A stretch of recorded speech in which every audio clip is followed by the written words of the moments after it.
हमको वोट दो, हम तुमको पानी देंगे। हमको वोट दो, हम तुमको बिजली देंगे। हमको वोट दो, हम तुमको राशन देंगे।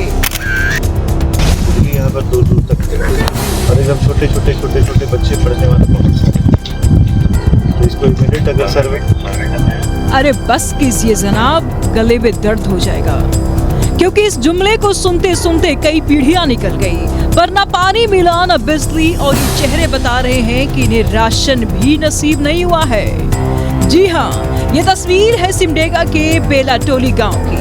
ये गांव नक्शे में है, मेहरबानी है आपकी, क्योंकि विकास के नक्शे से यह कब के गायब हो चुका है। यह गांव आजादी के 76 वर्ष बाद भी आज तक विकास की रोशनी से महरूम है।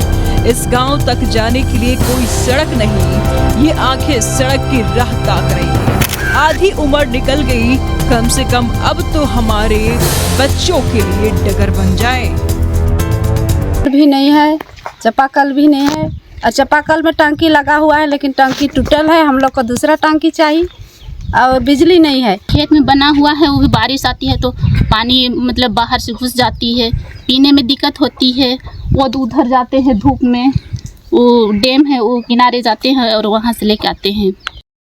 सुना आपने, चापाकल तक सूख चुका है, पानी की टंकी तक दुरुस्त नहीं। गर्मी में ये प्यासी गले का कौन प्यास बुझाएगा। साहब, न नेताओं के यहाँ वादा काम करता है और ना ही दावा काम करता है। करेगा भी कैसे? एक बार चुनाव हो जाने के बाद इनको याद कौन रहता है। डिबरी को जला के हम लोग पढ़ते हैं, और यहाँ पर सड़क है ना कुछ भी नहीं। आड़ से जाते हैं, कभी कभी तो बारिश में भीग भी जाते हैं, और गड्ढा सब में एक बार बहा भी जाते हैं। चापाकल टंकी वाला होना चाहिए, और सड़क भी होना चाहिए, और बिजली भी होना चाहिए।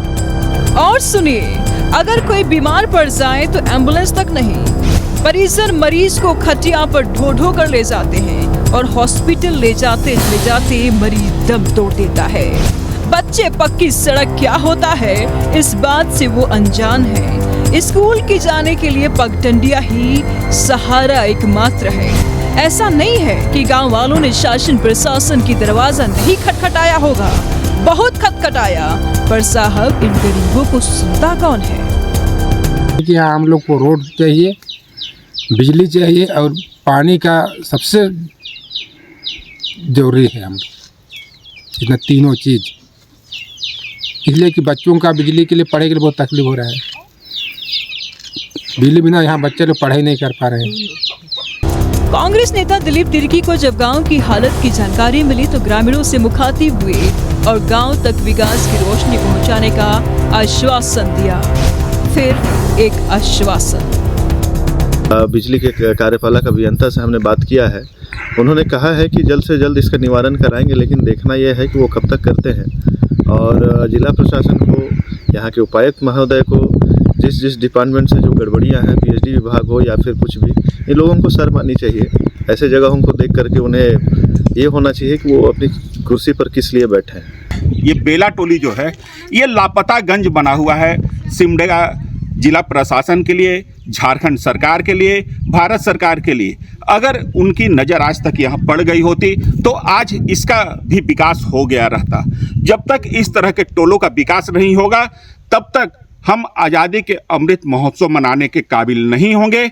आज़ादी का अमृत महोत्सव मनाना है तो हमें इस अंतिम पैदान पर खड़े इस टोलों में विकास की ज्योत जलानी होगी। न्यूज़ 11 भारत के लिए सिमडेगा से आशीष शास्त्री।